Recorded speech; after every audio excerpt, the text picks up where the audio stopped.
안녕하십니까. 부동산은 과학이다 시리즈로 엮어가는 장기환 교수입니다. 오늘은 여러분들하고 조금 전에 제가 얘기했던 부동산은 과학이다 이렇게 얘기했는데 우리 부동산 개발을 왜 과학이다라고 하는지 이렇게 그 부분에 대해서 한번 설명을 해볼 수 있도록 하겠습니다.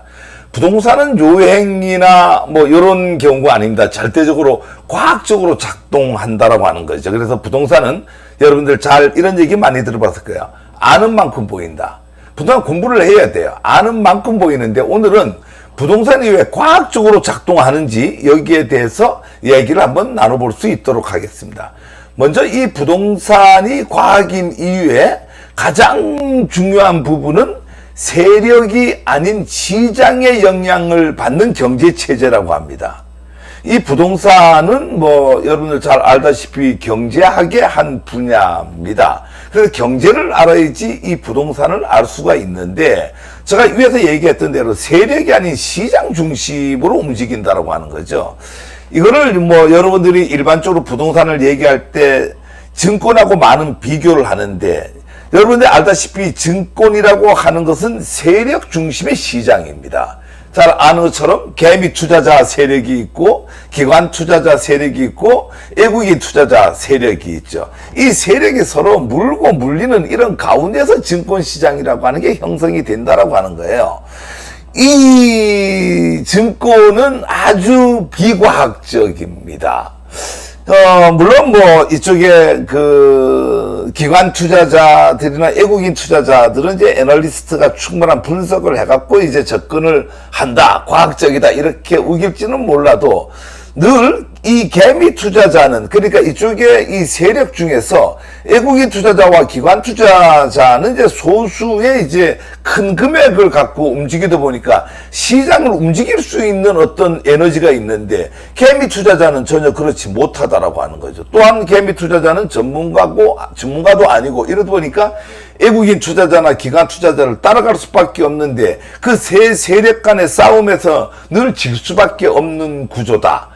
그런데 이 부동산이라고 하는 것은 세력이 없습니다. 특히 뭐 정보가 오픈된 이런 어떤 데이터를 중심으로 한 또 검색 엔진이 발달한 인터넷이 발달한 이런 오늘날의 시장에서는 부동산은 시장이 움직인다라고 하는 거죠. 누가 보더라도 저 지역 뜬다 이렇게 하면은 5천만 전 국민이 공동으로 느낀다라고 하는 거예요. 그거는 뭐랄까 세력이 아닌 전 국민이 그걸 같이 느낀다라고 하는 것은 시장이 움직인다. 그래서 시장 중심적이다. 이렇게 되라는데 오늘 여기서 제가 말씀드리고자 하는 것은 이 부동산의 시장 중심이 어떻게 시장 중심으로 흘러가나에 대해서 하나씩 살펴볼 수 있도록 하겠습니다. 먼저요. 법률 환경 변화에 따른 시장 반응이 명확합니다. 이 무슨 얘기를 하니까 조금 전에 제가 시장 중심으로 움직인다고 하는데 이 시장 중심으로 움직이는 데는 한 세 가지 요소가 있습니다. 제일 중요한 게 법률 환경입니다. 제가 뭐 따로 강의를 한번 이렇게 해 드릴 수 있는 시간을 마련할 텐데 법테크라고 하는 개념이 있어요. 누구나 잘 알죠. 이렇게 1종 주거 지역보다는 2종 주거 지역이 가치가 높다라고 하는 거. 그럼 법률환경 변화라고 하는 건 뭐예요? 이 지역의 일종 주거지역이 지구단위나 이런 걸 통해서 2종이나 3종 주거지역으로 변경됐다 이거죠. 그럼 법률환경이 변경된 거죠. 그러면 그 지역은 땅값이 오른다라고 하는 거예요. 이거는 누구나 공통적으로 그렇게 느낀다라고 하는 거예요.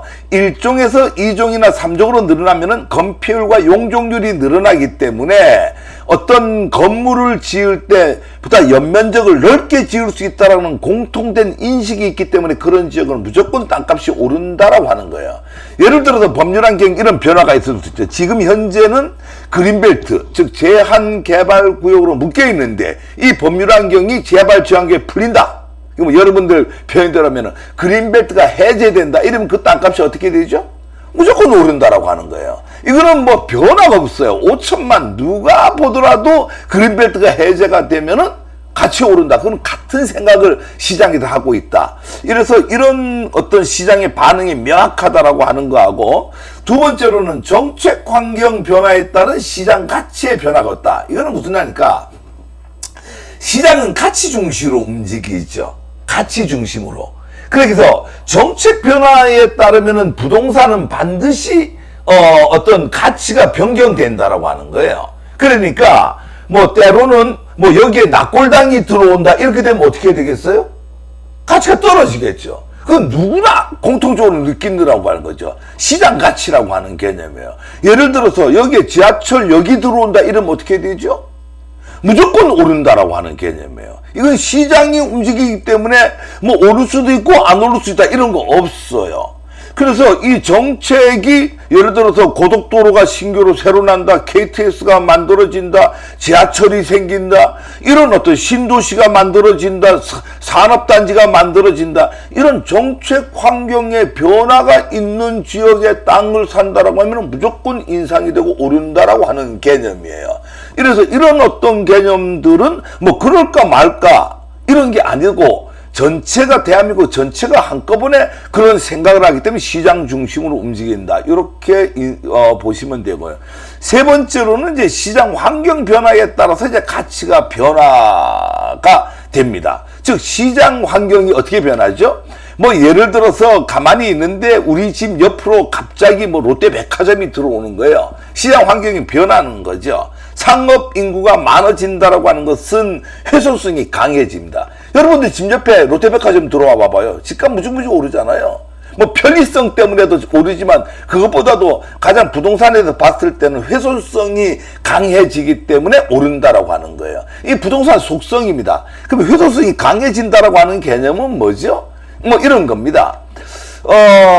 부동산 지가가 인상이 되는 것은 차량의 속도가 늦어져야 됩니다. 차가 100km, 60km로 쌩쌩 달리는 곳은 가격이 인상이 되지 않습니다. 가격이 인상이 된다라고 하는 개념은 역으로 얘기하면 차량 속도가 되게 늦어진다. 즉 트래픽이 심해진다라고 하는 거예요. 차량 속도가 늦어지고 차량 속도가 늦어지면 소음이 많아지고 공해가 많아지죠.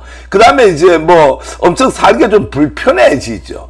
이런 불편해지는 훼손성이 강해지면 강해질수록 부동산의 가치는 오른다라고 하는 거예요.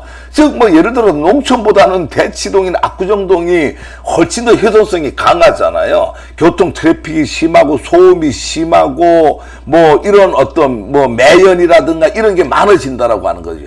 지역적으로 이런 훼손성이 강해지면은 가치가 높아진다. 이거는 부동산의 가장 기본적인 속성이기 때문에 이래서 예를 들어서 법률 환경의 변화, 정책 환경의 변화, 시장 환경의 변화 이 세 가지의 변화가 반드시 시장의 가치를 변경시키고 움직인다. 이거는 충분히 예측 가능하다. 이래서 부동산은 절대적으로 과학적으로 작동하고 움직인다. 이렇다라고 하는 것을 여러분들이 알고 계신다니까 어디다가 관심을 가져야 되겠어요? 법률 환경이 어떻게 변하는지, 정책 환경이 어떻게 변하는지, 시장 환경이 어떻게 변하는지, 자기 지역이나 투자를 할 지역에 대해서 이 세 가지만 따져나간다라고 하면 과학적인 투자가 된다. 이렇게 볼 수가 있습니다. 부동산은 과학입니다.